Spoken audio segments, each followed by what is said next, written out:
What's that sound? It's For Amusement Only, the EM and Bingo Pinball Podcast. Welcome back to For Amusement Only. This is Nick Baldridge. Today's topic is EM slot machines, and I am absolutely no expert on slot machines. I have helped some friends fix a couple of them, but I don't know a whole lot about them. So I'm going to preface this episode with that disclaimer.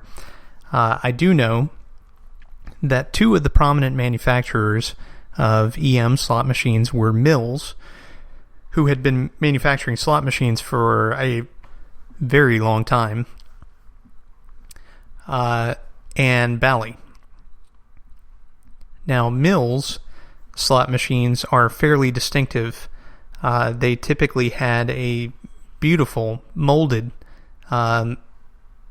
cast metal frontispiece that looked like a medieval castle or an eagle or an arrow or something like that.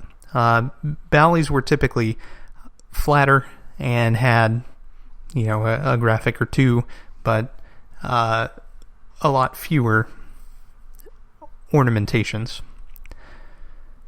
So slot machines are mechanical devices, typically. Some of the Bally's are electromechanical, and when you put in a nickel or a penny into a Mills slot machine and pull the lever, it will advance the nickel in a visible window that shows you, how many nickels have gone in. It's just a kind of cool little backbox animation.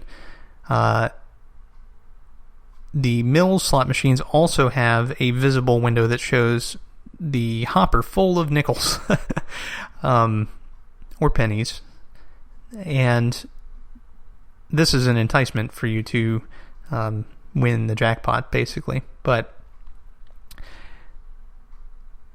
in the UK, they call these fruit machines, and that's because most of the real pictures are images of fruit. Cherries, oranges, plums, and so forth. The idea is that you get 3 in a row, and that gives you a winner. Cherries are the exception. You can win typically with 2 instead of having 3 in a row.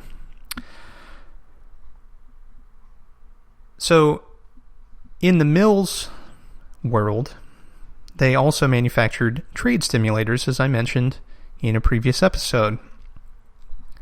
Well, their slot machine division was also interested in selling these slot machines to bar owners and the like in territories where gambling was no longer permitted.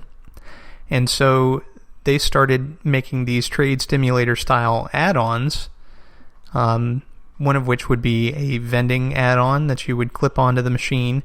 And when you put in your nickel, it would not only activate the mechanism for the slot machine, but it would also vend you a roll of mints or candies or something of that nature. Beyond that, there's another add-on, which I've only seen in video form, and that is a future pay option. What this does is it requires you to put in another nickel in order to receive your payout from the previous winning. So when you put in your nickel the first time, there's a window up top that shows 0. If you get a winning combination, that number will change to whatever your payout's going to be, and then when you put in your next nickel, you actually get the payout. This is completely different from the typical payout style of a slot machine, which is instantaneous, at least in the EM slot. So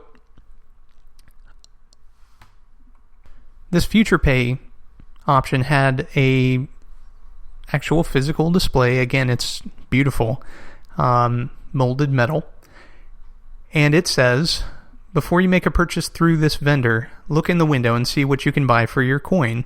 Your coin buys a package of confections and window with amount of winnings, amusement tokens. Now, these amusement tokens could have been something other than nickels, but you're only putting nickels into the machine.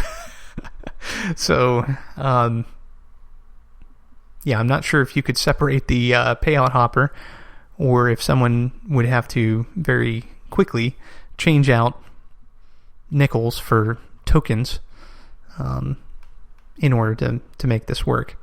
But the purely mechanical slot machines are creatures that are filled with springs. And when you pull the arm down on the right-hand side, it allows for some levers to disengage, and a timer, which is basically a fan on a shaft, and as it rotates, it's going to latch in to the reels and stop them one at a time. When it's finished the last lock-in, the machine will look at what you've got and pay you. And it does this in a very similar fashion to the way a bingo or other pinball might do so. It knows which images are shown to you through a search-style mechanism. Now, the Bally slots are incredibly similar to a bingo in that they have phenolic discs. They're not actually circular, they're rectangular, but as the reels stop, these phenolic discs contacts are made in such a way that it knows you're seeing a bar, you're seeing a cherry, whatever. And when you have a winner across all three, you get a payout. Now, those Bally electromechanical slots have coils and hoppers and so forth that activate based on the activity in the machine. The Mills ones, being purely mechanical, don't have that luxury. And for this reason, I find the Mills slot machines pretty fascinating. But the Bally slot machines actually had a lot more features because they could be more complex since they had electricity. And so Phil Hooper, in my interview with him, talked about one such Bally slot machine. This slot machine is the Bingo Continental, and it had a bingo-style game with advancing odds and would pay out. Pretty intriguing stuff. At some point, I may get more into slot machine repair, but it's relatively simple. I say relatively as the operative word compared to the pins that I prefer to work on. Well, thank you very much. My name again is Nick Baldridge. You can reach me at foramusementonlypodcast@gmail.com, and you can listen to us on iTunes, Stitcher, Pocket Casts, via RSS, on Facebook at For Amusement Only Podcast, on Twitter at Bingo Podcast, and you can find me on Instagram at nbaldridge, and you can listen to us directly on our website, which is foramusementonly.libsyn.com. Pay special attention to our website in the next couple of days. Episode 100 is coming soon. Thanks again for listening, and I'll talk to you next time.